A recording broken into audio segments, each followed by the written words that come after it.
그런데 반드시 틀나는 방향으로 수도꼭지를 틀어야 됩니다. 반대로 아무리 틀어도 죽을 힘을 다해서 금식을 해도 여러분이 목숨을 걸어도 반대로 틀면 안 됩니다. 주님이 원하는 방향으로 틀어야지만 그 하늘의 것들이 부어집니다. 특별히 여러분, 저는 주의 일을 하다 보면 이 재정적인 영역 때문에 어려움을 겪을 때가 있습니다. 근데 제가 5년 전에 우간다 갔다가 그때 제가 하나님 앞에 한 사람의 강의를 듣고 충격을 먹었었습니다. 그게 뭐냐면, 군사로 불렀으면 그 군사는 나라에서 책임져 줘야 됩니다. 미군과 우리나라 군대의 차이가 뭔지 아십니까? 우리나라는 3찬, 우리도 많이 좋아졌어요. 햄버거도 주고. 미국 아이들이 충격을 먹더라고요. 미국 고등학교 애들이 우리나라 고등학교 애들 밥을 주는데 죽이 나오는데 옆에 우유가 나오고 햄버거가 나오고 과일이 나오니까 미국 애들은 몰라요. 여기 우리 희원아, 미국에서 고등학교 다닐 때 밥 어떻게 주니?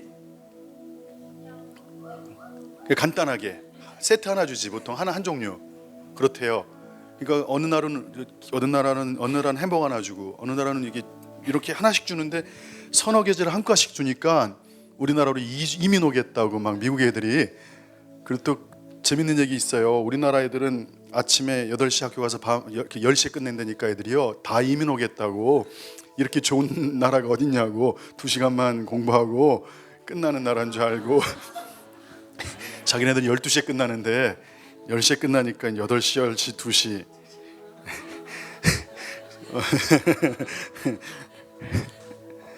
그때 그랬어요. 여러분들, 하나님 군인대를 당신께서 소집하시죠.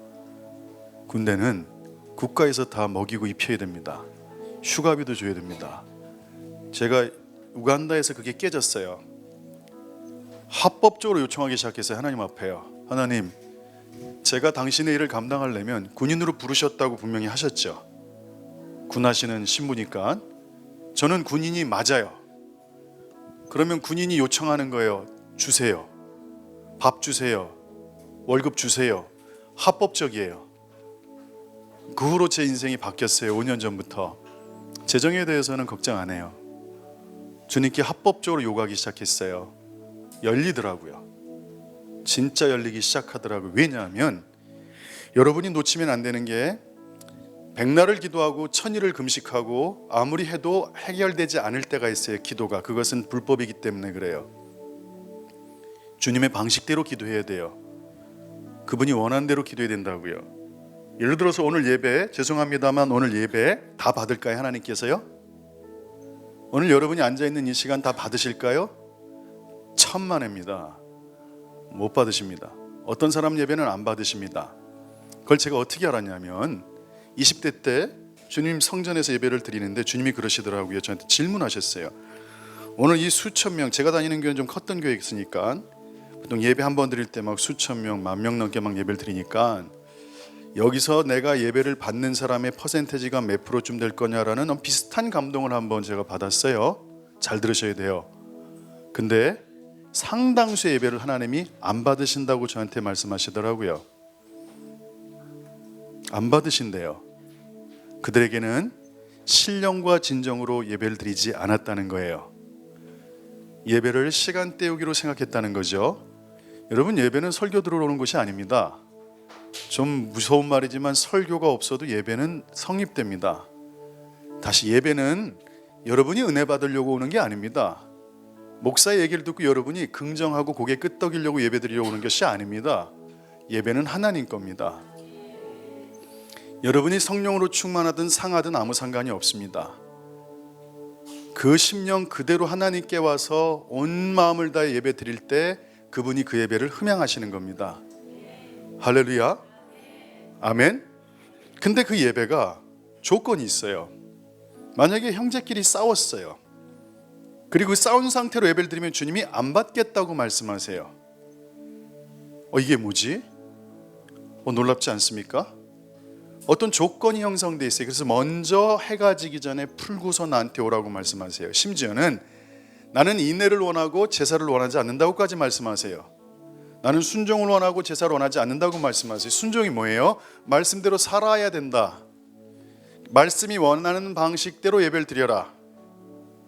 그래서 옛날에요, 영어도 모르시고 책을 많이 안 읽으신 시골에 계신 할머니들이 하나님의 예배를 참 많이 받으셨던 것 같아요. 주일 전에 옷들을 다 다려요. 애들 옷까지, 헌금도 다 다려요. 지극정성으로 준비해 예배를요. 교회 가서도 정말 마음 다해 주님을 찬양해요. 여러분, 저는 오늘 예배 가운데 다 예배를 받을 거라고 솔직히 생각 안 합니다. 그때 주님이 그러시더라고요. 저는 평생 아마 주의 전에 머물렀던 삶을 살았던 것 같아요. 청년 때는 저번에도 말씀드렸지만 월요일날 예배드리고 화요일날 예배드리고 수요일날 예배드리고 일주일 내내 교회에 있었어요. 평균적으로 제가 보니까 일주일에 예배를 한 5번에서 7번, 매일 거의 한 번씩은 드렸던 것 같아요. 1년이면 365일, 10년이면 3600, 30년이면 40년이면 50년이면 수만 번을 예배를 드렸는데, 그때 질문이 그거였어요. 네가 드리는 이 몇만 번의 예배 가운데 내가 받은 예배가 몇 번인 것 같니? 라고 말씀하시더라고요. 그때 제가 충격을 먹었습니다. 예배는 하나님 겁니다. 여러분이 이 태도가 바뀌지 않으면 큰일 납니다. 아마 천국에서 너가 나를 몇 번 예배 드렸는지 물어보신다면 하나님께서 아마 여러분들 정직하게 대답을 할 수 있는 삶을 여기서 살아가셔야 됩니다. 그래서 어른들이 그러셨어요. 예배만 잘 드려도 성공할 겁니다. 아주 쉬운 얘기예요. 예배만 바르게 드려도 그 인생은 축복 가운데 있게 될 겁니다라고 주님이 많은 시골에 계신 할머니들의 입술을 통해 우리한테 진리를 전달해 준 거예요. 오늘 누구는 예배를요 판단하면서 듣는 사람이 있어요. 꽝입니다. 아마 주님도 계속 그 사람의 행동을 판단하실 거예요. 어떤 사람은 예배를 생명을 다해, 그 강아지가, 우리 집 강아지 조이가요 밥 먹을 때 보면 난리도 아니에요. 목숨을 걸어요. 목숨을요. 그 목숨을 걸고 주님 앞에 나오는 사람들이 있을 겁니다. 그들에게 복이 있을지어다. 그들에게 은혜가 있을지어다. 그들의 심령은 새로워질지어다. 죽어보세요. 아실 거예요. 얼마 남지 않았습니다. 예배 잘 드리십시오. 예배만 잘 드려도 하나님이 여러분의 인생에 책임져 주실 줄 믿습니다. 할렐루야. 먼저 예배 드리기 전에, 저희가 말씀을 듣기 전에 하나님, 저희가 말씀 잘 들을게요.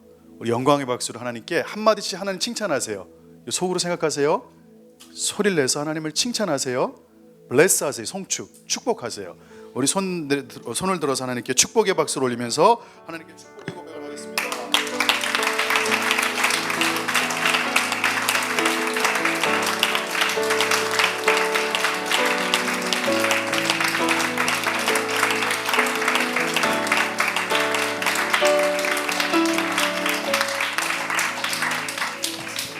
수년 동안 얘기했습니다. 때가 되면 어둠이 더 강화될 겁니다. 그러니까 여러분들이 영적으로 흔들리지 않는 반석 위에 세워놓으셔야 됩니다. 사람을 바라보거나 리더를 바라보거나 교회를 바라보게 되면 여러분 무너집니다. 왜? 더 심각한 목회자의 죄악이 드러날 겁니다. 더 심각한 어려움들이 치고 나올 겁니다. 더 심각한 문제들이 교회에서 터지게 될 겁니다. 저도 예외 없습니다. 그러나 저희가 흔들리지 않는 길은 오직 하늘나라의 그 터전에 여러분이 붙잡아 있어야 됩니다. 그러니까 성도들을 땅의 문제로만 계속 신앙생활 하게 되면 이 성도들은 언젠가 문제가 터질 때 흔들립니다. 잘 신앙생활하다가 옆에 계신 사람이 막 거짓말하고 도둑질하는 걸 보면서 예수 믿는 사람 저렇게 살네. 그때 이 사람들이 마음속에 결심하죠. 나 예수 안 믿는다고. 그러면서 이렇게 고백합니다. 예수님은 싫지 않은데 교회가 싫다고, 목사가 싫다고. 그럼 같이 지옥 가는 겁니다. 여러분, 마지막 때 성도들은 이렇게 키우면 안 됩니다. 각자가 하나님 앞에 머물게 있어야 됩니다. 각자가 하나님 앞에서 그 보좌 앞에 무릎 꿇고 있어야 됩니다. 흔들리지 않는 그분의 얼굴빛으로 서 있어야 됩니다. 이게 되지 않으면 아마 마지막 때 수많은 사람이 주의 전에서 떠나게 될 겁니다. 성경은 명백히 얘기합니다. 믿는 자를 몇이나 보게 될 것이냐. 어둠의 권세가 이 땅에 더 강력하게 두껍게 이 땅을 덮게 될 때 어떻게 우리가 신앙생활을 할 수 있느냐? 여러분들 주님의 얼굴을 구하십시오. 주님 앞에 멈추십시오. 그의 말씀 가운데 들어가십시오. 할렐루야. 지난 몇 주 동안 계속 시리즈로 설교를 했습니다. 내용이 되게 중요한 내용입니다. 저희 WTM에서도 이 내용들을 지금 언급하지 않고 교회에서 먼저 언급을 하고 있습니다. 그래서 그분들은 지금 동영상으로 계속해서 요 한 달, 두 달 설교했던 내용들을 지금 보시는 분들이 꽤 많습니다. 저희들이 여러 가지 킹덤의 원리들에 대해서 나눴습니다. 그리고 지난주에는 하나님 나라의 이 구조 중에서 이 언약으로 시작한 구조가 맨 마지막 단계에 접했을 때 그것 때문에 제가 한 1-2년 정도 고심했습니다. 왜 하나님 응답이 안 되는 걸까요? 근데 감사하게 지난 여름부터 하나님이 지난 5월부터 이걸 부어주셔서 이제 마지막 체계가 잡혔습니다. 이제는 하나님께서 어떻게 일을 시작하시고 마치시고 어떤 방식으로 진행하시고 어떻게 이 땅을 다이 킹덤 컴 하나님의 왕국이 이 땅에 임하도록 하는 구체적인 영역들과 심지어 그게 어떻게 성취되는지에 대한 키까지 다 말씀해 주셨습니다. 그것이 정립되는데 5년 걸렸습니다. 인생으로 따지자면 한 30년 걸렸습니다. 그 체계가. 근데 감사하게 하나님이 이 시점을 계기로 이제 이 말씀들을 한반도에 이렇게 나눌 수 있는 기회들을 허락해 주시는 것 같습니다. 오늘은 지난 제가 에스더 차례 때 말씀을 잠깐 나누면서 성도들 그때 설교하면서 갑자기 제가 깨달은 게 있었어요. 이거 다시 성도들한테 설명해 줘야 되는구나. 이거 설명 다시 해줘야 단도리가 되겠구나. 성도들이 잘 말씀 듣기를 소망합니다. 가장 기초인 이 언약, 기초지만 가장 중요한 이 언약에 대해서 그때 제가 잠깐 말씀을 나누다가 요건 우리 성도들한테 얘기를 해줘야 되겠구나 하는 부분들을 오늘 나누게 됩니다. 다시금 여러분들이 세워가길 소망합니다. 옆에 분들한테 이렇게 말씀 나누세요. 말씀 잘 들으시길 소망합니다. 아멘. 여러분 아침에도 리더십들한테 얘기를 했습니다. 잘 보십시오. 국가대표 축구 선수나 프로팀 야구 선수들, 근데 그들이 아침, 점심, 저녁 여러분 차범근 선수가 분데스리가에서 뛸 때 매일 이렇게 1kg 되는 고기를 3번 먹은 거 아시죠? 이렇게 두꺼운 1kg 되는 고기를 매일 3번 먹었대요. 그렇게 10년을 먹었기 때문에 그 독일에서 견딜 수 있었다고 얘기해. 피지컬 이거를 그들이 너무 셌기 때문에 선수가 매일 고기를 먹지 않거나 매일 본인들이 음식을 먹지 않은 상태로 한 일주일 금식한 상태로 국가대표 축구팀에 뛴다. 감독들이 아마 다 그만두게 할 겁니다. 넌 자격이 없다고 얘기할 겁니다. 육체적인 영역도 먹어야만 스쿼드, 팀에 들어가서 승리할 수 있습니다. 그럼 영의 세계는 어떻습니까? 여러분이 만약에 하나님의 말씀을 먹지 않는다면 그거는 지는 겁니다. 그의 말씀 가운데 여러분들이 젖어야 됩니다. 할렐루야. 오늘부터 결심하세요. 지금 저희 교회 예배팀이나 교사들은요 매일 10장씩 읽어야 돼요. 그게 obligation, 의무예요. 의무. 반드시 읽어야만 본인들이 영적으로 충만해야 앞에 섰을 때 사람들한테 선포할 수 있을 거 아니겠습니까? 본인들이 말씀을 먹어야 아이들을 가르칠 수 있지 않겠습니까? 맞습니까? 틀립니까? 주의 말씀을 먹으시길 소망합니다. 말씀이 여러분 안에 들어갈 때 여러분이 살아납니다. 할렐루야. 그래서 오늘 저희들이 이 부분에 대해서 제가 선포하는 말씀을 듣고 또 여러분들이 이것이 여러분 생각 가운데 들어오게 되면 말씀을 읽을 때 다른 것들이 보이기 시작합니다. 풍성해지기를 소망합니다. 하나님과의 언약에 의해서 그 정체성이 세워진 나라가 이스라엘이라고 말씀드렸습니다. 그리고 그 사람들이 유대인입니다. 아브라함, 모세와 맺은 하나님의 언약은 유대인이 누구고 그들을 하나님 왜 세웠고 그들을 하나님께서 어떤 방향으로 가게 하는지, 다시 말해서 이 세상에 왜 태어났고 왜 살아가게 되고 어디를 향해서 나아가는지 그 언약 안에서 정의되어집니다. definition, 정의가 내려집니다. 주님은 분명히 출애굽기에 이렇게 말씀하고 있습니다. 19장 6절에 이스라엘아 내가 너희에 대해서 얘기하겠는데 너희는 제사장 나라가 될 것이다. 그게 그 나라의 데스티니예요. 그 나라가 세워진 이유예요. 그렇기 때문에 그 세워진 목적대로 살아야 돼요. 제사장의 삶을 살아야 돼요.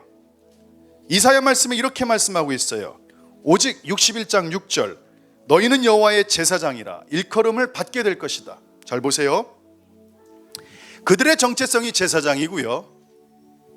사람들이 그들한테 제사장이라고 얘기를 한다는 거예요. 내적으로 외적으로 양쪽에서 그들의 아이덴티피케이션, 정체성에 대해서 제사장이라고 얘기하고 있어요. 그리고 이렇게 말합니다. 하나님의 봉사자다. 너희 때문에 너희들은 이방 나라의 재물을 먹을 것이고 그들의 영광을 얻어서 자랑할 것이다. 여러분, 이스라엘은 언약을 통해서 국가적 데스티니가 정해졌어요. 이거 5년 전에 설교한 내용이에요. 잘 들으세요. 열방이 이스라엘을 통해 하나님을 만나고 알아가는 거예요. 할렐루야. 저를 쳐다보세요. 거룩한 제사장이 되어서 모든 나라가 하나님을 예배하게 하는 거예요. 이스라엘은요, 하나님이 누구신지 그 본성과 성품을 열방에 소개하는 거예요.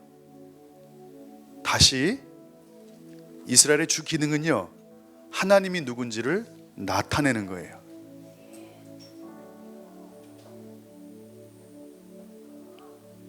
구약의 대부분의 내용조차도 언약 안에 어떻게 살아가는지를 아주 구체적으로 가르쳐주고 계세요. 심지어는 언약을 가르치기 위해서 주입식으로 교육시키는 게 구약의 말씀이에요.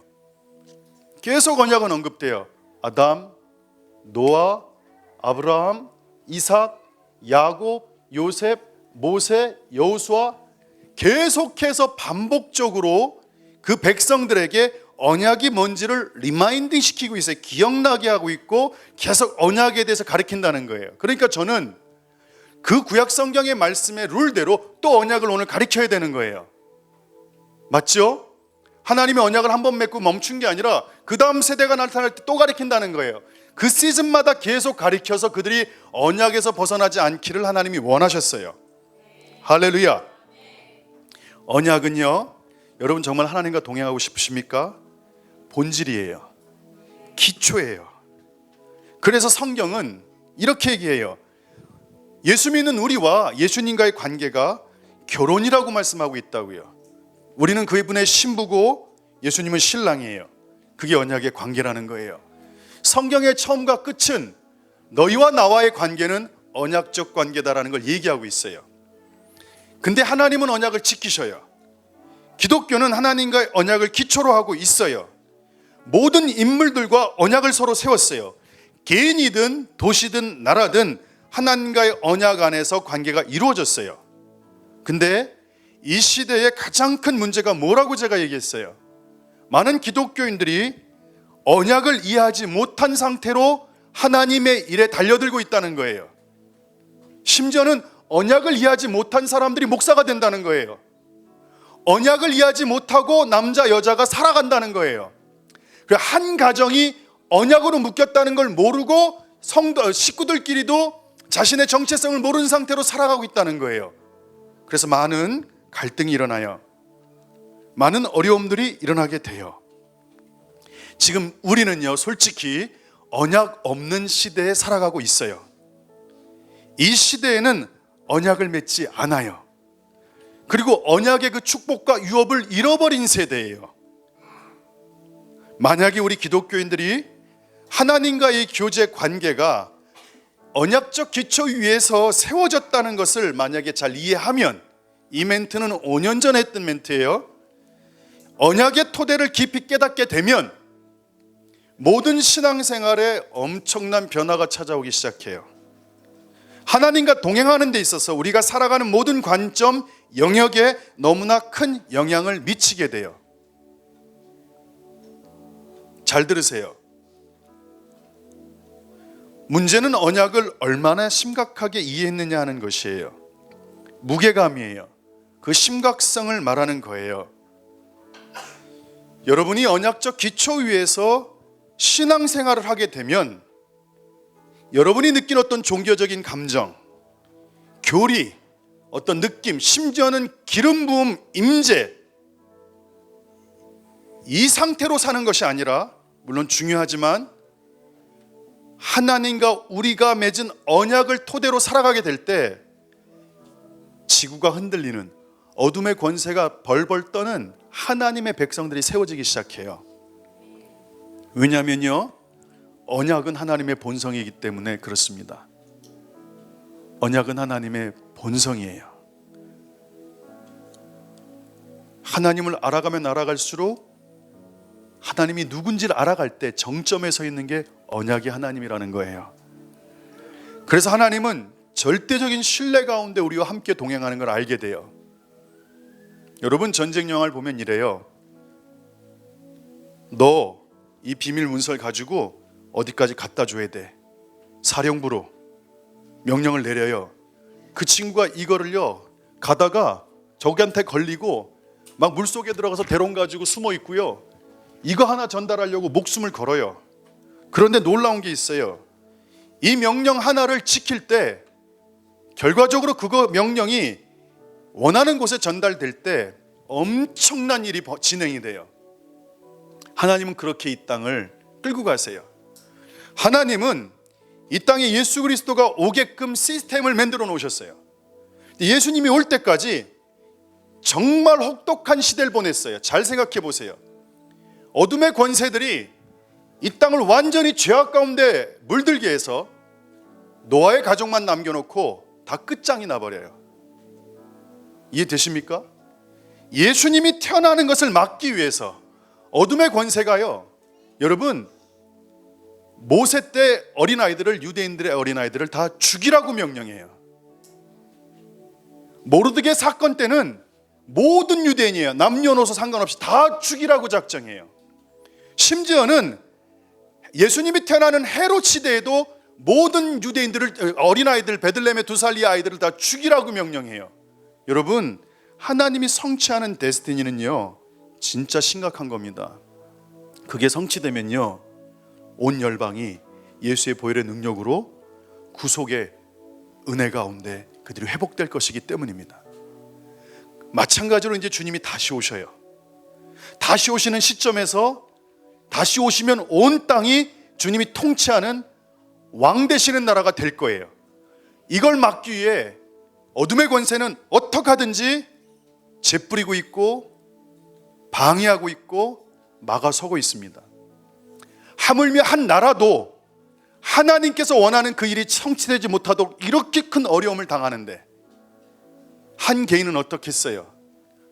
여러분의 데스티니가 크면 클수록 겪는 어려움은 상상을 초월합니다. 내가 갖고 있는 정체성이 크면 클수록 여러분이 겪는 어려움은 정말로 엄청난 시련과 고난 가운데 진행이 될 겁니다. 그런데 그 시련과 고난을 이기는 게 뭔지 아십니까?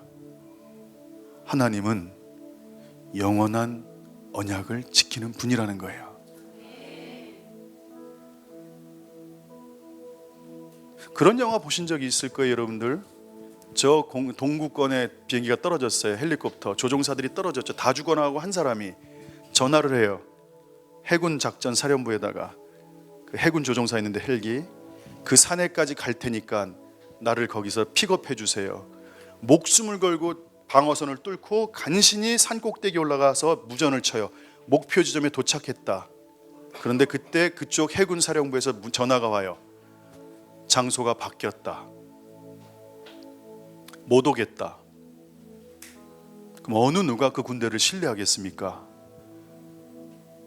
그렇게 되면 데스티니 성취가 안 되고 심지어 모든 군인들이 작전에 들어가지 않을 겁니다. 나를 구해주지 않는 나라, 목숨을 걸고 그 언덕 위에 갔는데 분명히 비행기 보내준다고 했는데 안 보내주면 누가 가겠습니까? 그런데 세상의 군대는 약속을 어길 수 있지만 우리 하나님은 지키신다는 거예요. 앞에 홍해가 있어도 뚫어버리세요. 잘 들으세요. 여러분이 하나님이 어떤 분인지를 알면 여러분 인생에 그 수많은 어려움이 있어도 그 약속을 붙잡고 달려갈 힘을 얻게 돼요. 근데 하나님이 누군지를 모르면요 맨날 불평하죠. 상황에 대해서 투덜대죠. 하나님을 모르기 때문에 그래요. 그래서 흔들리는 기초를 갖고 살아가는 사람들은 상황 따라 요지부동하는 사람이 돼요. 그러나 말씀을 통해 하나님이 누군지 분명히 아는 자들은 흔들리지 않게 돼요. 주님이 그런 자들을 찾는 거예요. 그런 자들을 주님이 그랬잖아요. 왜 자꾸 사람들을 봐요? 주의 종 보지 마세요. 주님은 그러셨어요. 의인은 없나니 하나도 없으니 다 죄인이에요. 다 다 죄인이라고요. 주님이 명령하셨어요. 왜 사람들을 보냐는 거예요. 지금은요, 주의 얼굴을 바라보는 시간도 지금 모자라요. 여러분이 그분의 얼굴을 바라봐야만 여러분이 성공할 수 있어요. 그분은 흔들리지 않아요. 그분은 거짓이 없다고요. 할렐루야. 오늘 여러분들 말씀을 잘 들어주세요. 언약을 얼마나 심각하게 여러분이 이해했느냐에 따라 여러분의 삶이 안정적이 되기도 하고 무너지게 되기도 해요. 여러분이 하나님과 동행하고 하나님이 시킨 일을 성취하고 싶으시죠? 다시, 여러분 성취하고 싶으시죠? 그러려면 주님은 무작정 맡겨놓고 하시는 분이 아니에요. 주님은 계속 말씀하세요. 얘들아, 내가 언약의 하나님이야. 내가 그 하나님이야. 나를 신뢰하렴. 어려울 때 확신을 가지렴. 사방에 우겨쌈을 당해도 내가 목자라는 걸 기억하렴. 심지어 너를 잃어버려도 내가 너를 찾으러 간다는 걸 기억하렴. 네가 적들에 둘러싸였을 때 내가 지팡이와 막대기로 구하는 걸 기억하렴. 내가 그런 하나님이야. 난 늘 그렇게 인도했어. 모세가 어려움을 처할 때도, 요셉이 감옥에 있을 때도, 다윗이 아둘람굴에 있을 때도 성경의 모든 사람을 봐. 나는 약속을 지켰어. 나를 바라보렴. 그러면 너희들이 가는 길이 힘들고 어려워도 이길 수 있을 거야. 할렐루야. 거기 안정감이 생깁니다. 돌파할 수 있습니다. 그리고 권위를 갖고 살아가게 됩니다. 그래서 이 땅에서 찾아오는 두려움과 염려를 주님께 맡기게 됩니다. 하나님의 손을 붙잡고 갈 수 있는 힘이 생깁니다. 하나님은 쫓아가세요. 언약에 스스로 묶이신다. 다시요. 하나님은 언약에 스스로 묶이신다. 진짜예요. 제가 5년 전에 우간다에서 군인은 모든 걸 공급해 주는 겁니다. 군인은 쓰는 사람들입니다. 여러분 정말 군인이십니까? 저 크로아티아에서 온 제 이름이 기억 안 나요. 그 목사님이 백인인데 그 수많은 사람들 앞에서 그 얘기를 할 때 제가 거기서 재정에 대한 모든 게 깨져버렸어요. 무너져 버렸어요. 하나님 맞네요. 제가 정말 군사면, 군사면이 아니라 저 군사잖아요. 그러면 군복 주셔야 되잖아요. 전쟁 나가는데 밥 안 주면 제가 어떻게 나가요? 총탄 없으면 잘 때 주셔야 되잖아요. 이동수단 주셔야 되잖아요. 그리고 멀리 보낼 땐 비행기 태워주셔야 되잖아요. 멀리 보내는데 거길 뛰어가라 그러면 그게 군인이에요? 말도 안 되잖아요. 주님, 바다 헤엄쳐서 500km 가라고 혼자서. 그거는 가난한 나라의 해병들일 거예요. 좋은 군인들은 잠수함 태워서 보내야죠. 하나님 맞죠? 그때 그때부터 공급이 시작됐어요. 아내도 저랑 느끼는 거예요. 제가 하나님 나라의 방식을 깨달은 다음부터 하나님이 제가 여는 방식, 제대로 여는 걸 알았을 때 주님이 그걸 원하셨어요. 매뉴얼대로 열어라. 나한테 합법적으로 요청해라. 요청하기 시작했어요. 그리고 더 많은 풍요로움 가운데 들어간 걸 아내와 제가 알고 있어요. 할렐루야. 오늘 이 언약을 여러분들 품으십시오. 오늘 이 말씀을 통해 여러분들 많은 변화가 찾아올 겁니다. 하나님은 언약에 스스로 묶이십니다. 진짜예요. 하나님은 한번 말 뱉은 것 때문에 계속 묶여버리세요. 다른 말로 하면 하나님이 약속하신 건 반드시 이루신다는 겁니다. 언약을 알면 하나님께서 우리에게 무엇을 보증하셨고 이 세상을 살아갈 때 어떻게 견고히 갈지, 강하게 나아갈지 명확하게 알게 됩니다. 언약을 모르면 여러분 인생이 많이 어려울 거예요. 꼬일 거예요. 하나님과의 관계도 어려울 거예요. 언약을 이해하지 못하면 솔직히 하나님과 동행하는 게 어렵습니다. 아마 여러분 상당한 어려움을 당할 거예요. 수많은 기독교인들이 하나님이 누군지, 그 언약이 얼마나 가치 있는 것인지, 무게가 있는지 모르고 살아갑니다. 그렇게 신앙생활을 하게 되면 심각한 왜곡이 일어나게 됩니다. 쫓아하세요. 언약은 혈연보다 강하다. 적으세요.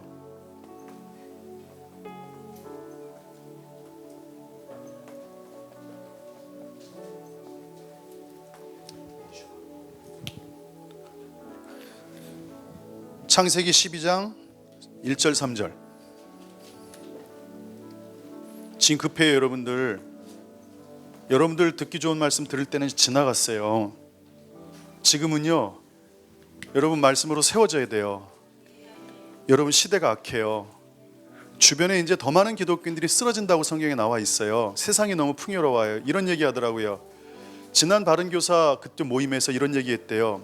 예수님께서 옛날 도마에게 나타날 때 벽을 뚫고 나오셨거든요. 그래서 지금 시대, 저희 때는요, 너무나 초자연적이었고 대단했어요. 3년만 지나면요, 여러분 그 기술이 나오는데 핸드폰에서요, 사람의 모습이 앞에 뜬대요. 홀로그램이 뜬대요. 3년에서 5년 사이에 벌어질 일이래요. 전화하면 바로 앞에 뜬대요, 사람이. IT 전문가들 얘기예요. 그러니까 어린아이들은요, 공간 이동, 치유, 누가 나타나는 게 당연하기 때문에 예수 믿기 더 어려운 시대가 찾아온대요. 성경에 대해서 홍해가 갈라지는 거 다 실현 가능한 시대가 찾아오기 시작한대요. 무서운 시대가 찾아온대요. 인간의 기술이 성경이 별거 아닌 것으로 여겨지는 시대가 찾아온대요. 그거 강의했다면서요. 경신이가 들었어요. 지난 여름 강의 때 제가 깜짝 놀랐어요. 아, 이렇게 세우면 안 되겠구나. 여러분이 하나님 앞에 흔들리지 않는 시대가 되려면 하나님과의 관계가 분명해야 됩니다. 다음 시대로 가면 갈수록 예수를 믿기 어려운 시대가 찾아옵니다. 눈앞에 전화하면 친구가 나타나는데 어떻게 해요? 이렇게 조그만 모습으로 기영아 안녕? 나도 안녕? 서로 허깅하는데요. 어떻게 할 거예요? 예수님이 뚫고 나온 거 아무렇지도 않은 시대가 돼요. 오늘 여러분 언약에 튼튼히 세워진 믿음의 사람들 될지어다. 아브라함에게 말씀하세요. 고향 친척 아베 집을 떠나라. 분명히 언약의 장면이에요. 하나님께서 아브라함에게 큰 민족을 이루어 주시고 복을 주시고 창대케 하시겠다고 언약을 맺으셨어요. 혈연을 떠나라는 거예요. 그러나 예수님도 이 부분에 대해서 똑같이 말씀하세요. 예수님과 교회 신부에 대해서 이렇게 말씀하세요. 마태복음 10장 37절.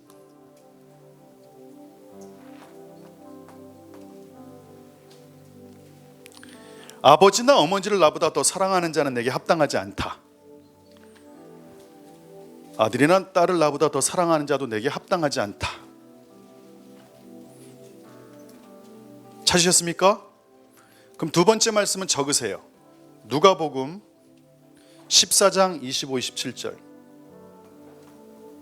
소심자면은 이거 다 적어 놓으셔야 돼요. 아멘. 적으셔야 돼요. 여러분들. 저는 그 5년 전에 그 재정에 대한 무너짐을 경험한 다음부터 두 번 다시 똑같이 안 살기로 결심했어요. 하나님 앞에 담대해졌어요.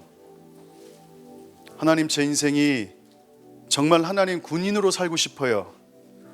근데 가르쳐 주셨어요. 군인은 내가 다 공급한다. 나한테 요청하렴. 요청했어요. 그리고 하나님이 응답하시기 시작했어요. 원하는 방향으로 돌려야 돼, 주님께서요. 할렐루야. 읽어보세요. 누가복음 14장 25절 27절 시작.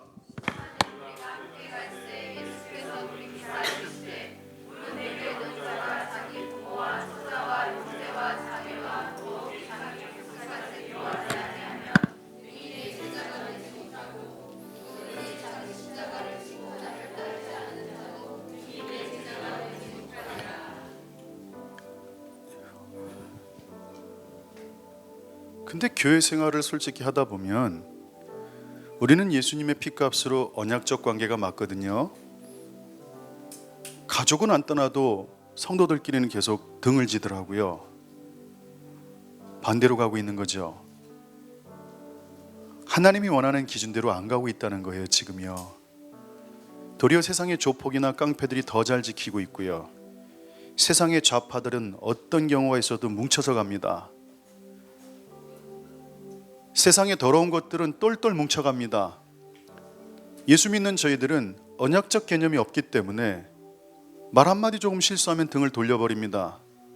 나하고 맞지 않으면 바로 생각의 셔터를 내려버립니다. 그래서 이 땅의 교회들이 무너지기 시작하는 겁니다. 기초가 잘못된 겁니다. 성경은 분명히 얘기합니다. 언약은 피보다 강하단다. 여러분, 그 무게감을 느끼실 수 있습니까?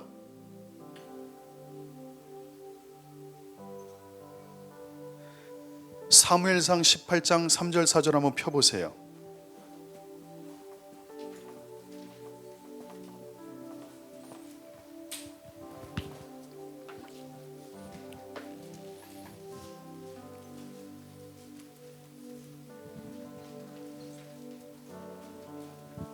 읽어보겠습니다. 준비 시작.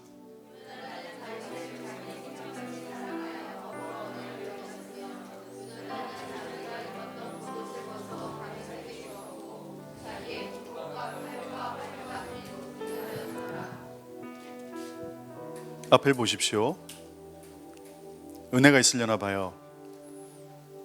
은혜가 있을 때 조금 긴장이 있어요. 스피리추얼 텐션이요. 근데 이 은혜가 여러분한테 박히면 누군가 삶이 뒤집어지는 경우가 있어요. 회복되는 경우가 있어요. 잘 들어보세요. 사울 왕은 다윗을 죽이려고 그랬어요. 요나단이 아들이니까 당연히 아버지의 생각을 따라가는 게 맞지요. 같이 죽여야 돼요. 요나단은 다윗과 사랑해서, 동성애가 아니에요. 동성애자들은 이걸 들고 일어나고 있습니다. 서로 정말 존경해서 언약을 맺어요. 근데 사울이 그 부분에 대해서 당연히 여긴다는 거예요.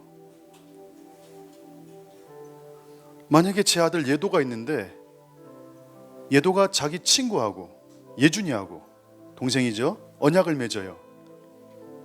예도야, 예준이를 목사님이 아빠가 얘가 잘못됐다. 이런 예는 쓰지 마세요. 제가 예준이를 너무 좋아하는데 이렇게 되면 안 돼요. 저와 아들이 있는데 어떤 사람이 있어요. 예도야, 우리 얘를 치자. 어떤 사람이요? 예도가 저한테 와서 그래요. 저희는 언약 관계입니다. 요즘 같은 기독교인이면 이러죠. 얘가 미쳤나? 딱 때리죠, 예도를요. 맞죠? 근데 사울은 당연히 여겼어요. 둘이 언약 맺은 게 혈연보다 강하다는 걸 서로 알아요. 자기도 알고 여기도 알아요. 그래서 요나단은 다윗 죽이는데 동참하지 않을 것을 사울은 알게 돼요. 왜? 지금 2016년 여러분이 생각하는 언약과 성경이 말하는 언약은 달라요. 언약은 피보다 강해요. 쉽게 얘기하면 돼요. 전쟁이 났습니다. 자신의 전우들을 위해 생명을 던졌던 수많은 군인을 생각하면 쉽게 이해됩니다. 그 군인들은 다 고향에 자식이나 아내, 부모를 두고 왔습니다. 그래 절대 죽으면 안 됩니다. 근데 빗발치는 총탄과 포탄 속에서 전우를 위해서 서로 죽어주는 역할 많이 보시죠? 죽이려고 그러니까 달려와서 자기가 맞아 죽잖아요. 이런 일이 없었을 것 같습니까? 정말 많이 일어났던 일들입니다. 언약은 혈연보다 강합니다. 여러분 좀 심각하게 생각하셔야 돼요. 언약은 혈연보다 강합니다. 두 번째, 적으세요. 언약은 하나님께 여쭈어 보지 않고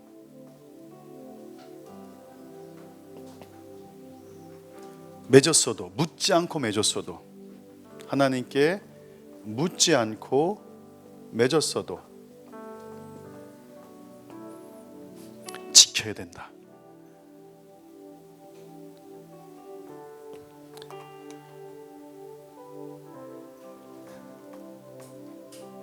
말씀을 피겠습니다. 여호수아 9장 13절 15절입니다.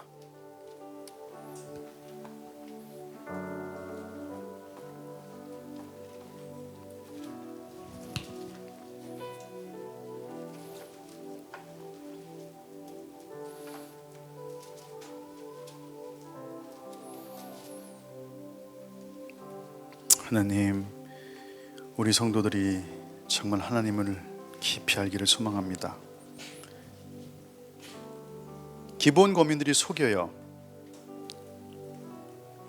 여호수아에게 이르러 그와 이스라엘 백성들에게 말합니다. 우리는 먼 나라에서 왔습니다. 조약을 맺읍시다. 언약을 맺읍시다. 15절 읽어보겠습니다. 시작.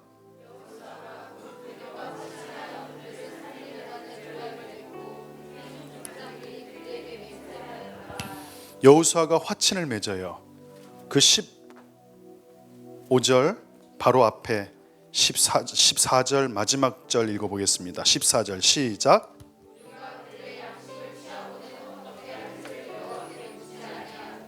밑줄 치세요. 여호와께 묻지 아니하고. 분명히 성경은 이렇게 돼 있어요. 여호와께 묻지 아니하고.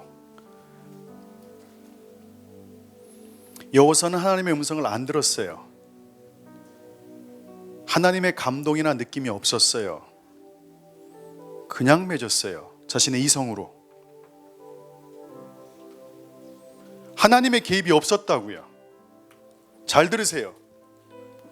여호수아하고 기브온 거민들이 언약을 맺을 때 하나님의 자리는 없었어요. 음성을 듣지도 않았어요. 어떤 감동도 없었어요. 어떤 상황이 전개된 것도 아니에요. 하나님은 관여하지 않으셨어요. 그런데 놀라운 일이 벌어져요. 기브온 거민을 5개 왕이 쳐들어와요. 5도시에. 그때 살려달라고 쫓아옵니다. 그런데 하나님께서 여호수아 10장을 펴보시길 바랍니다. 여호수아 10장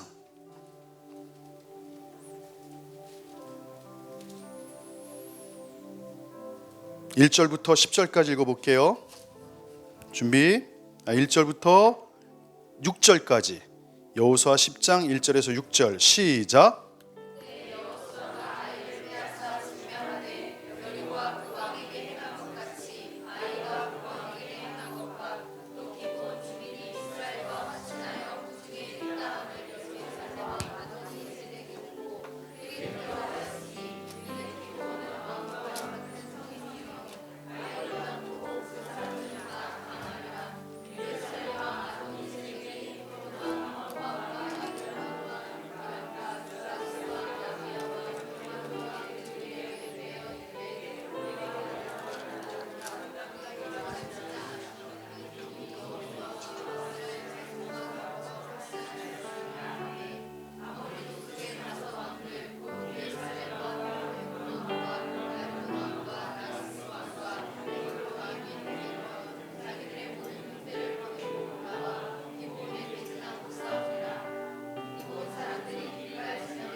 칠 절 보세요. 여호수아가 모든 군사와 용사와 더불어 길갈에서 올라갔다.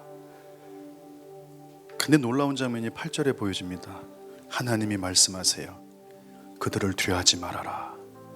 그들을 너희 손에 넘겨주었다. 그들 중에 한 사람도 너를 당할 자가 없게 될 것이다. 이 언약은 무효해요. 왜냐하면 하나님의 음성을 듣지 않고 맺은 언약이에요. 근데 하나님이 개입하셔요.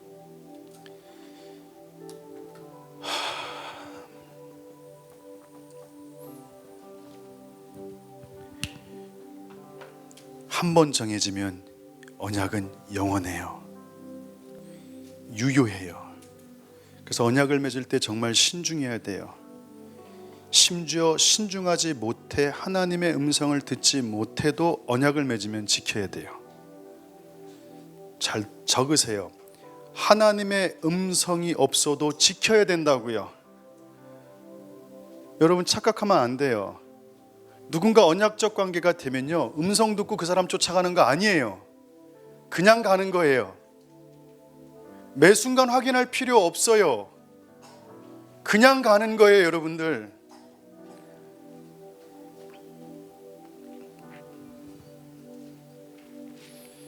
지금 저희는 언약을 배워가고 있어요. 자칫하면 우리가 왜 언약을 맺는지 그 본질을 놓치기 쉬워요. 여러분, 언약을 맺는 이유는 하나예요. 성취하려고 하기 때문이에요. 일을. 그게 데스티니예요. 어떤 일을 끝맺기 위해서 언약이라는 관계를 맺고 시작하는 거예요. 전도서 4장 9절 12절 보세요.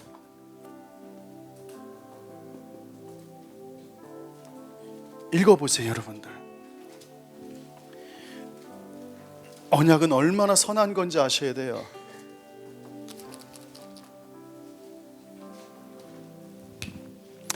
전도서 4장 9절 12절 읽어보겠습니다.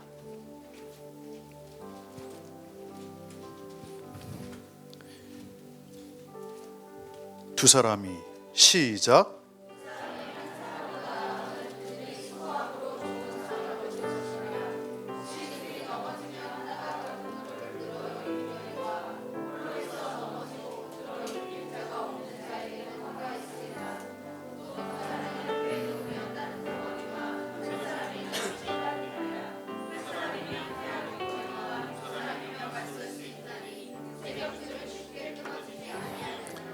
하나님이 언약을 맺게 한 이유는요, 그 언약을 맺어야 그 일을 수고함으로 마칠 수 있기 때문이에요.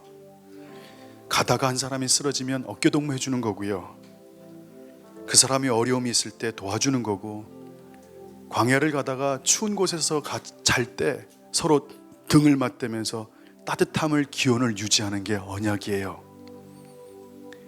한 사람이 가면 패하지만 두 사람이 맞서면 세겹줄도 끊지 못한다고 주님이 말씀하신 게 언약이에요. 하나님이 왜 데스티니를 성취할 때 언약적 관계를 하나님과 맺고 사람들과 맺어야 되냐면, 그걸 맺어야지만 이 사람들, 이 나라에 허락하신 일이 성취되기 때문에 그렇죠. 언약은 다시 말해서 서로 돕고 붙들어 주는 거예요. 서로 도우라는 거예요. 붙들어 주라는 거예요. 길을 가다 힘들 때, 추운 바닥에 누울 때, 동굴에서 서로 앉아 있을 때, 비가 와서 그 비를 피해 어느 나무 밑에 들어갔을 때 덜덜덜덜 떨잖아요. 이스라엘도 눈이 오거든요. 그 겨울, 추운 겨울에 광야를 돌아다닐 때 서로 등을 붙잡고 있는 거예요.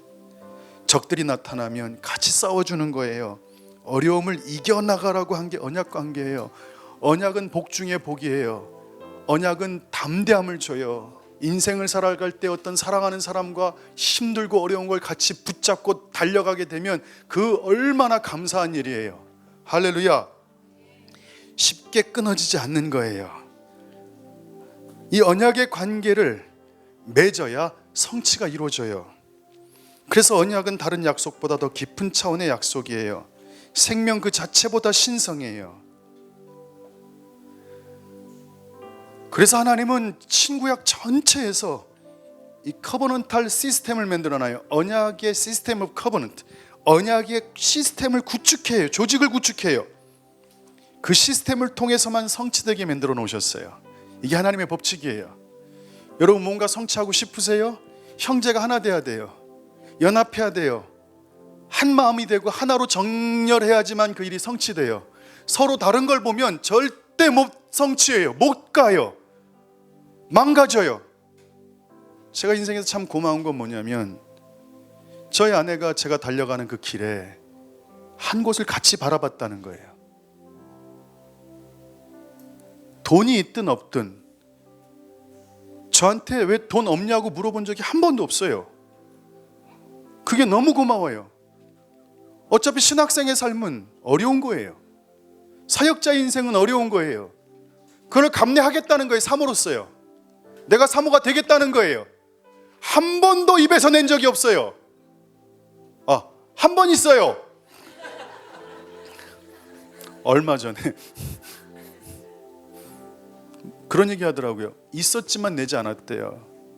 이 속에서 말하고 싶었지만 얘기를 안 했대요. 그 얘기를 한 거예요. 진짜 그랬구나. 얼마나 어려우면. 내 인생 가는 게 정말, 여러분 저 처음에 몇 년 동안 50만 원 갖고 살았거든요. 50만 원 갖고 살았다고요. 교회에서 사례비를 몇 년 동안. 개척교회 무슨 돈이 있어요. 그것도 받는 게 미안했는데 그때 한 번도 입을 열지 않았어요. 십몇 년 지나서 조금 여유가 생기니까 얘기를 해준 거예요. 그때 힘들었다고, 돈 못 벌어오는 것에서 어려웠다고. 그게 고맙더라고요. 저는 진짜 안 힘든 줄 알았어요. 그래서 얘기를 안 한 줄 알았어요. 정말이에요. 저 사람 원래 저렇게 생겼구나. 그냥 내가 너무 좋은 거구나. 그냥 남자만 보고 쫓아온 거구나. 아니었어요. 힘들었던 거예요. 근데 표현을 안 했어요.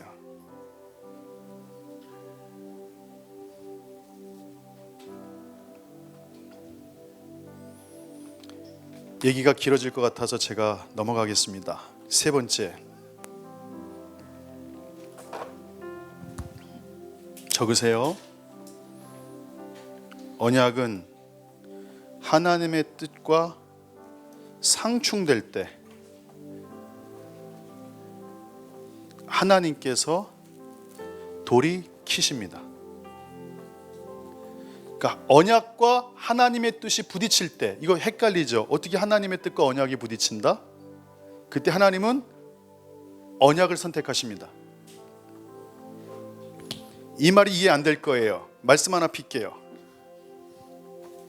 말씀 펴보세요.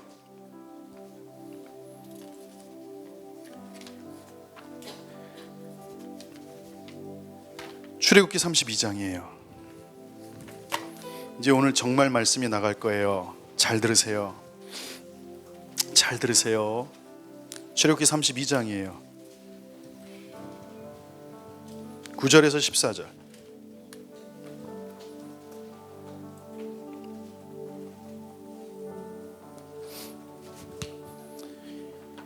구절 10절 읽어보겠습니다. 10절, 9절, 10절 시작.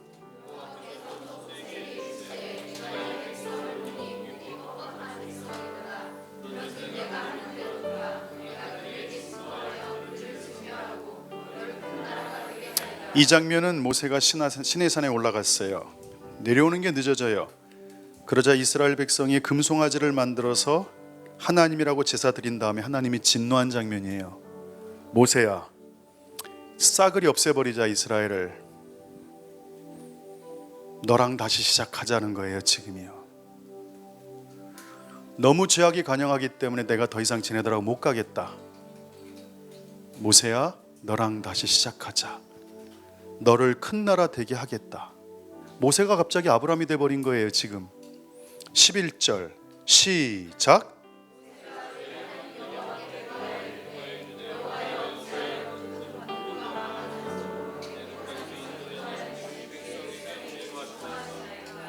(12절)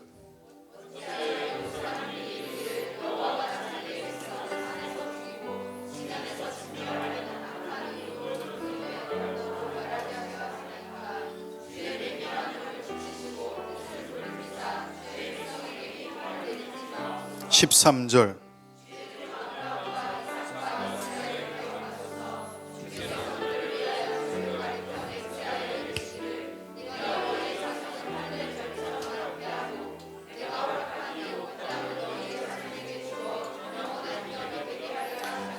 여기 맹세의 언약이라고 쓰세요. 베릿 언약, 브릿 언약.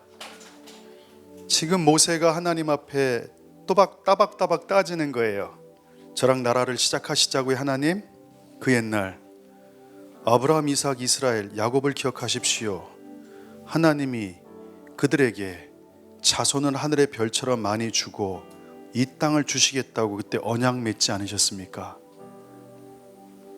14절 시작.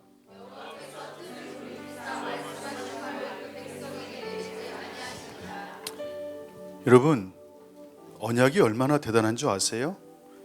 하나님의 뜻과 계획, 하나님의 결정, 결심, 하나님의 생각을 뒤엎어버릴 수 있는 게 언약이에요. 성경 그렇게 되어 있죠. 누가 하나님의 말씀을 대적해요? 하나님이 진노하시면 진노하는 거예요. 하나님이 끝내겠다면 끝나는 거예요. 근데 모세는 하나님 다 없애고 저랑 나라를 시작하시겠다고요? 그런데 아브라함, 이삭, 야곱과 그 언약 맺으신 건 뭐예요? 그 언약은 뭐예요? 그때 하나님의 뜻을 돌이키세요. 여러분, 언약을 너무 쉽게 생각하시는 것 같아요. 언약은 혈연을 뛰어넘어요. 언약은요, 하나님의 음성을 듣지 않고 맺어서도 반드시 지켜져야 돼요. 여러분 보세요. 저는 저 두 번째 장면 오늘 설교하려고 여러분한테 했던 얘기예요. 두 번째 장면에 대해서. WTM 사역이 이제 시작돼서 5년이 지났어요. 저희의 사역의 목적은 전 국가에 모든 영역에 하나님의 킹덤이 임하는 거예요. 그래서 지금 정치인들, 정치인들, 경제인들, 교사들, 많은 미디어들 조금씩 다 연결되고 있어요. 우리는 그 사역에 헌신했어요. 이제 5년 동안 주님이 못 나가게 하셨어요. 오직 개념에 대해서 정확히 알고 넘어가게 하셨어요.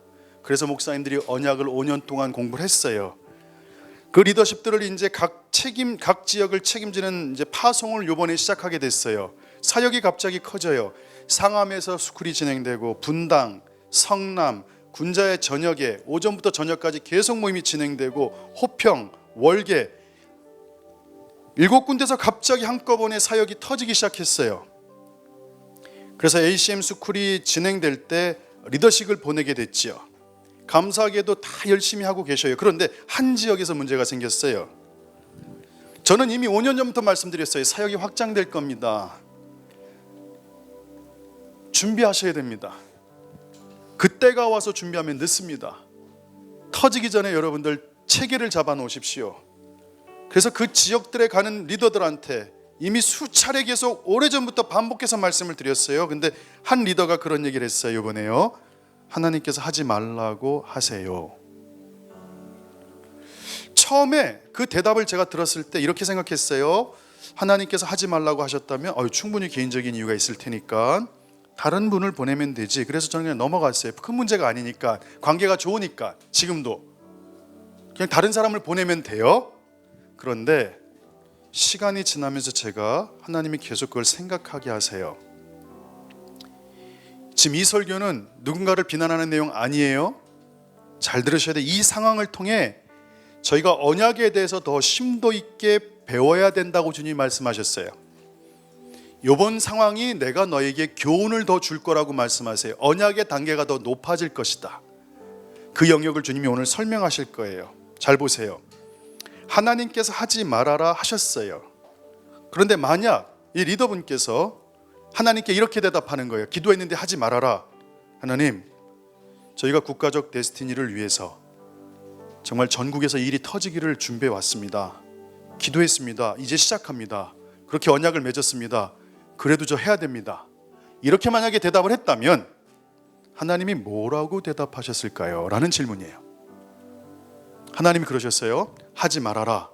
근데 하나님, 제가 이 국가적인 부흥을 위해서, 이 나라가 하나님께 바쳐지는 걸 위해서 언약을 맺었고 같이 가기로 했습니다.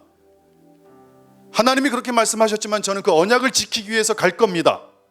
라고 대답했다면 하나님이 뭐라고 대답하셨을까요? 라는 질문이에요. 하지 말아라는 하나님의 감동은 두 가지 차원이 있어요. 첫 번째는 그 리더한테 준 차원은 정말로 어떤 놀라운 좋은 일이 또 기다리고 있기 때문에 공동체 전체 유익을 위해서 하지 말아라. 그런 의미일 수 있어요. 근데 두 번째는 하나님이 언약을 시험해 볼 수 있다는 걸 이번에 깨달았어요. 언약을 시험해 볼 수 있다. 그걸 저는 기부원 검인을 통해 배운 거예요. 국가적 데스티니를 성취하기 위해서 형제는 연합해야 돼요. 어떤 경우에도 함께 달려가는 거예요. 근데 여호와께 묻지도 않고 맺었던 언약에 대해서요, 신기한 장면이 나타나요. 여호수아가 수많은 전쟁을 하고요, 사사들도 수많은 전쟁을 하는데요, 심지어는 모세도 전쟁을 하는데요, 인류 역사상 2번 똑같은 일이 벌어지는 일이 하나 있어요. 모세 때 하늘이 멈추죠. 여호수아 이 기브온 거민하고 싸울 때, 기브온 거민 편을 들어 싸울 때 하늘이 멈춰요. 잘 보세요. 심지어 하늘에서 우박이 떨어져요. 잘 들으세요. 저는 왜 이 장면에서 하나님이 해가 하늘에서 멈추게 하셨고 달도 멈추게 하시고 심지어는 전쟁에서 직접 죽이는 것보다 하늘에서 우박을 떨어뜨려서 죽이는 숫자가 더 많았을까? 왜 그랬을까? 전 이건 언약을 가르쳐주기 위한 거라고 저는 생각이 들었어요. 하필이면 기브온 거민과의 음성을 듣지도 않고 맺은 언약을 하나님이 지키기 위해서. 하나님과는 아무 상관없는 전쟁인데요, 하나님은 기브온 거민을 멸하라고 하셨지 기브온 거민하고 언약 맺으라고 하신 적이 없어요. 하나님 눈밖에 난 사악한 족속이었어요. 가나안에 있는 족속은 다 없애버리라고 말씀하셨는데 그 가나안 족속이 여호수아하고 언약을 맺은 거예요. 하나님 입장에서는 괘씸한 게 기브온 조민이에요. 속였단 말이죠. 하나님 마음에서는 진노가 일어났을 거예요. 하나님 마음에서는 깨버리고 싶으셨을 거예요. 하나님 마음에서는 무효를 일으킬 수도 있어요. 그런데 하나님 음성을 듣지 않고 맺은 언약조차도 하나님은 거기 메어버리신다는 거예요. 이게 무서운 거예요. 심지어는 하늘에 해가 멈추고 우박까지 떨어뜨려 그 기브온 거민 편을 들어주신다는 거예요. 지금. 왜요? 언약은요, 그 내용이 옳은 내용이든 잘못된 내용이든 상관없어요. 반드시 지켜야 돼요. 동기가 어때도 상관없어요. 언약 맺으면 지켜야 돼요. 언약은 충성스러워져야 돼요. 지키기 위해서. 언약의 내용이 뭘 포함하고 있든지 언약은 무거운 거라는 거예요. 우리가 함부로 해석할 수 없는 무게감이 있다는 거예요. 우리는 국가의 데스티니를 성취하게 모여서 언약의 형제자매들로 같이 가고 있어요. 근데 하물며 음성을 듣지 못해도 주님은 가라고 하시고 이기게 하셔요. 하지 말라고 하셨을 때 이렇게 물어봤어야 돼요. 하나님 왜 음성을 주십니까? 이런 음성을. 분명히 국가적인 연합을 위해서는요, 데스티니 성취를 하기 위해서는 저는 언약을 맺었기 때문에 하나님이 하지 말라 그래도 가야 돼요. 저는 가야 돼요. 지켜져야 돼요. 저는 말씀에서 그렇게 배웠어요 라고 말했다면 하나님 뭐라고 하셨을까요? 뭐라고 하셨을까요? 너는 언약을 이해하고 있구나 라고 말씀하셔요. 너는 정말 언약이 뭔지 알고 있구나.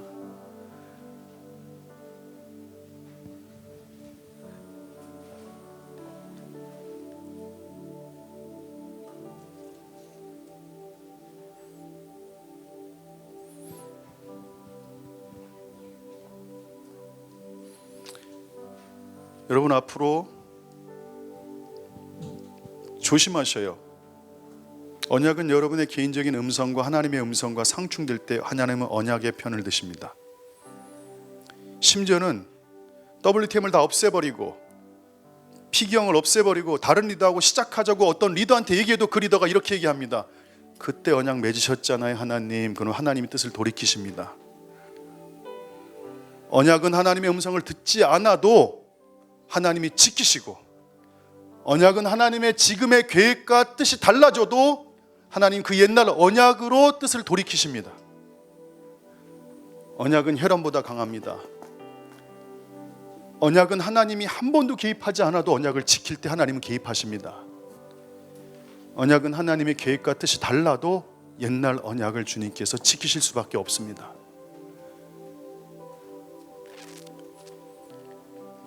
주님이 이렇게 마음에 감동을 주더라고요. 하나님, 국가적 데스티니를 위해 저희는 언약적인 단체입니다.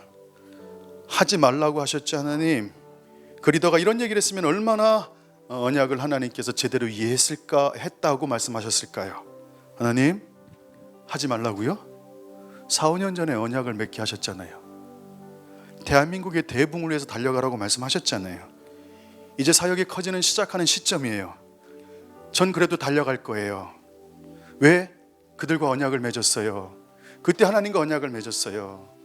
지금 달려가지 말라고 하시는 말, 전 그래도 달려갈 거예요. 그때 어떻게 하셨을까요? 하나님께서요, 도와주십니다. 음성을 듣지도 않고 맺는 것도 지켜주시는 분이 그 예전에 들었던 언약을 이루겠다고 달려가는 자들에게 지키시겠습니까? 안 지키시겠습니까? 듣지 않고 묻지 않고 맺은 언약에 하나님은 하늘을 멈춰버리십니다. 당신 의지로 도와주겠다고 하늘에서 우박을 떨어뜨려 죽이십니다. 언약이 얼마나 무서운 건지 아십니까? 그래서 이번에 제가 배우게 된 겁니다. 이런 상황이 진행되는 걸 보면서 우리가 아직 언약의 단계가 미성숙하구나.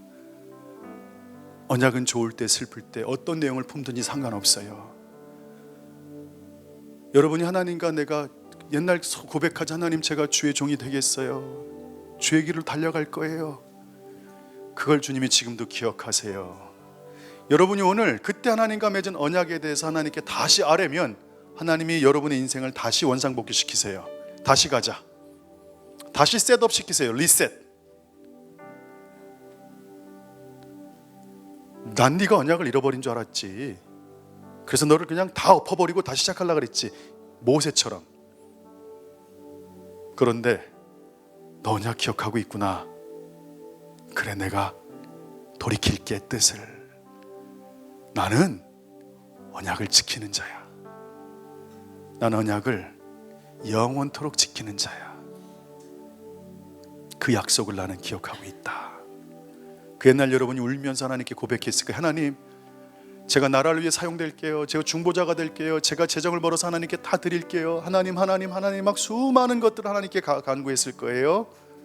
근데 지금 오늘 살아갈 때 주님께서는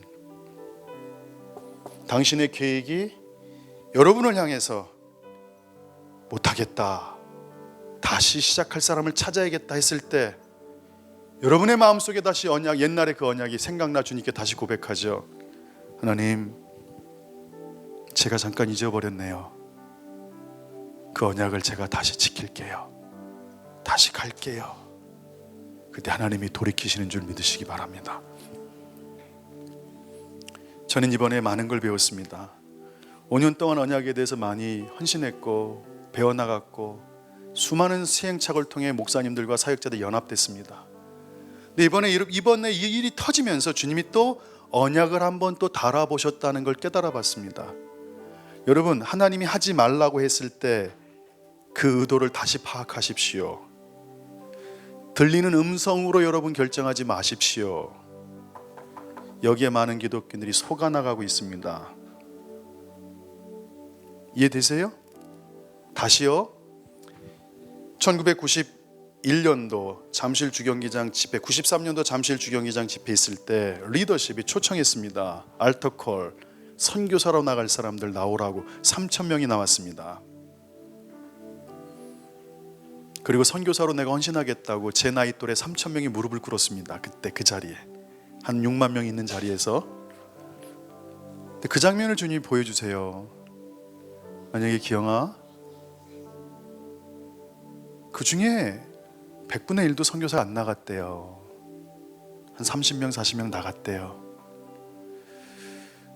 근데 그들 가운데 정말 다시 언약으로 돌아와 그 헌신의 약속을 지킨다면 이 나라가 어떻게 됐겠니라고 주님 말씀하셔요.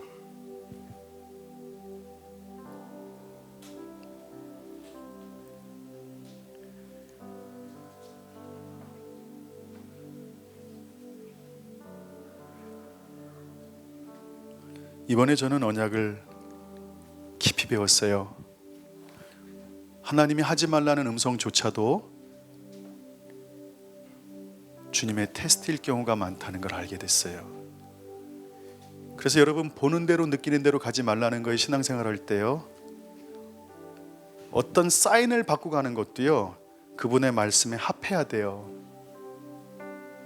데스티니에 합한 게 사인인 거예요. 사인은요, 내가 미디안을 죽이겠다, 그러니까 기드온이 양털을 젖게 해주시고 양털을 마르게 해주시고, 이해되세요? 모세에게 내가 애굽의 10가지 재앙을 주겠다, 그러니까 지팡이를 뱀이 되게 하고 또 지팡이가 되게 하고. 하나님이 주는 모든 사인은 데스티니가 이루어지는 게 맞냐 틀리냐는 거예요. 근데 여러분들은 하나님의 데스티니로 사인을 받는 게 아니라 하나님이 이루고자 하는 그 일, 모든 민족으로 제자 삼고 이 나라를 변혁시키고 이 나라를 하나님께 드리도록 하는 그 일을 가지고 사인을 구하는 게 아니라, 여러분들은 개인적인 걸 가지고 사인을 구한다는 거예요. 이 교회를 떠날지 말아야 될지, 이 단체를 떠나야 될지 말아야 될지, 이 목회자 말을 들어야 될지 말아야 될지, 사인이 왜곡됐어요. 사인이 잘못됐다고요. 지금 당신들이 듣는 하나님의 음성은 가짜일 경우가 많다는 거예요. 왜냐하면 하나님은 당신의 데스티니, 거기에 정렬되어 계세요. 거기에 맞는 사인을 구하는 거예요. 여러분, 너희들 언약을 잘못 알고 있다고 얘기하고 있어요. 잘 들어봐라. 음성을 듣지 않아도 내가 들어주지 않니?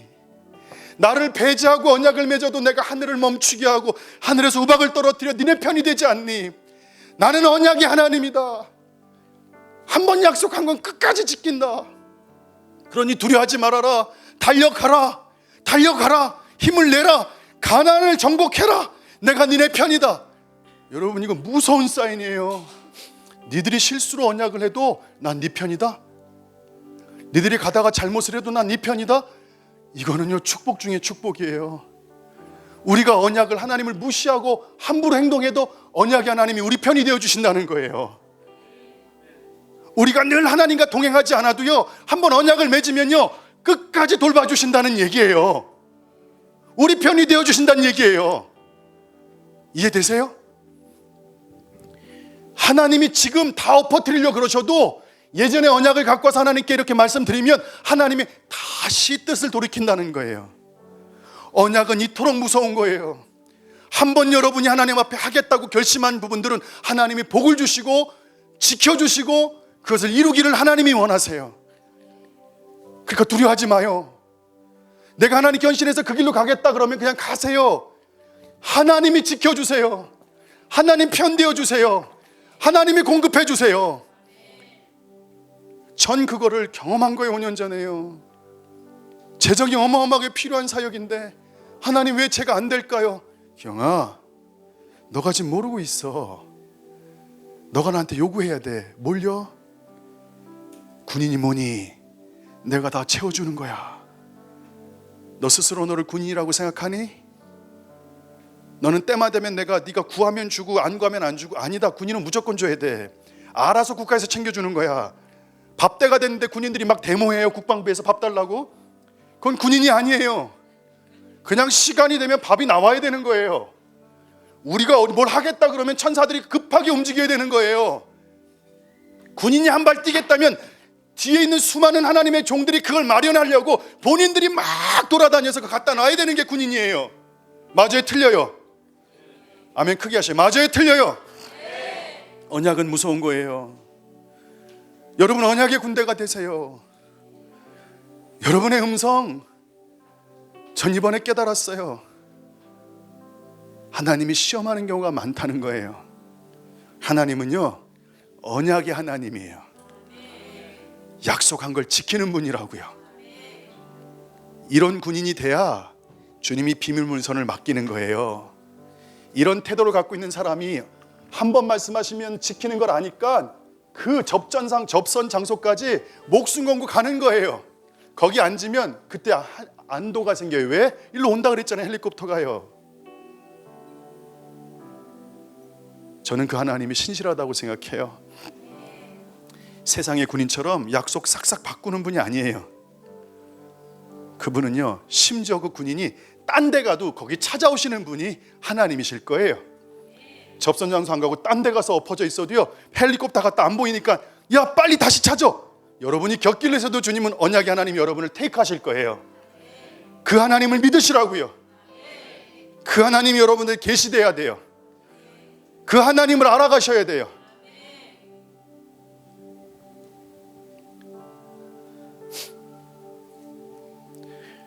이번 사건을 통해 데스티니에 대해서 알게 됐어요. 아, 모든 사인은 데스티니하고 연결되어 있는 게 사인이에요. 데스티니하고 연결되어 있다고요. 그 일에 연결된 게 사인이에요. 이해되세요? 근데 그 일이 연결되지 않고 본인이 마음대로 가는 길에 하나님의 사인을 대입하는 이 잘못된 신앙생활은요, 하나님의 데스티니를 망쳐버립니다. 잘 들으셔야 돼요. 어휴, 속이 시원하네요. 속이 시원해요. 주님이 저희한테 이제 이거 지키래요. 지키래요. 너희들이 음성을 듣지 않아도 난 너네 편이야. 난 네 편으로 싸울 거야. 그 하나님의 사인을 구하는 것이 여러분의 자존심을 지키는 거예요. 여러분의 자존심을 지키는 것이 하나님의 사인을 구하는 거예요. 여러분의 자존심을 지키는 것이 하나님의 사인을 구하는 거예요. 여러분의 자존심을 지키는 것이 하나님의 사인을 구하는 거예요. 달려나가렴. 내 앞에서 떳떳해지렴. 너희들은 군인이잖아.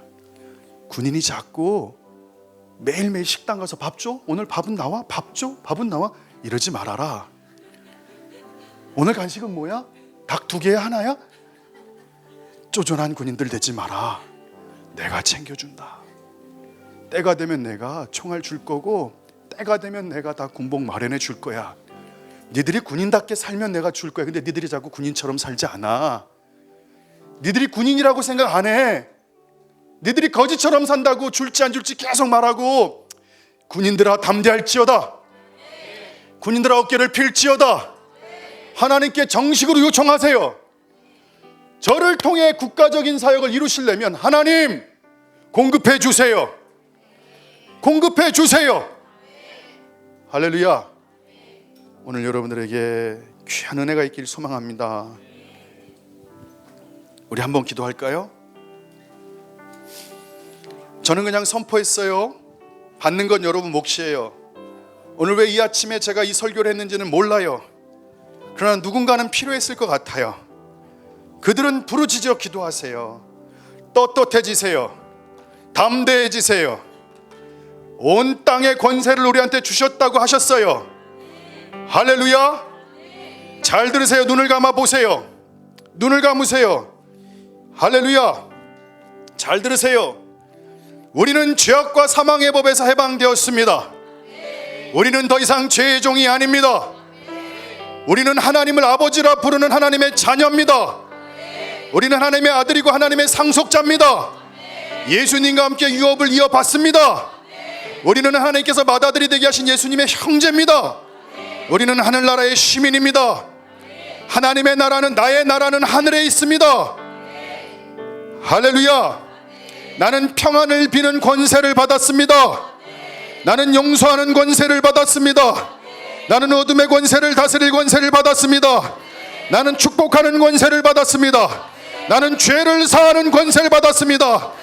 나는 왕같은 제사장입니다. 거룩한 백성입니다. 나라입니다. 할렐루야. 나는 하나님의 성전입니다.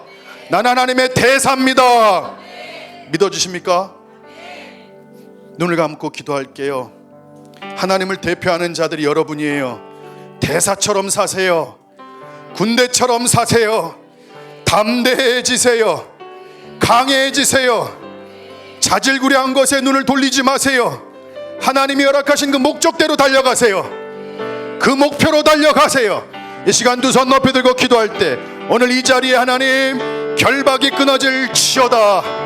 가난의 영아 부셔질 치어다. 잘못된 계시들아 끊어질 치어다. 하나님의 언약이 풀어질 치어다. 언약의 군대들아 일어날 치어다. 주여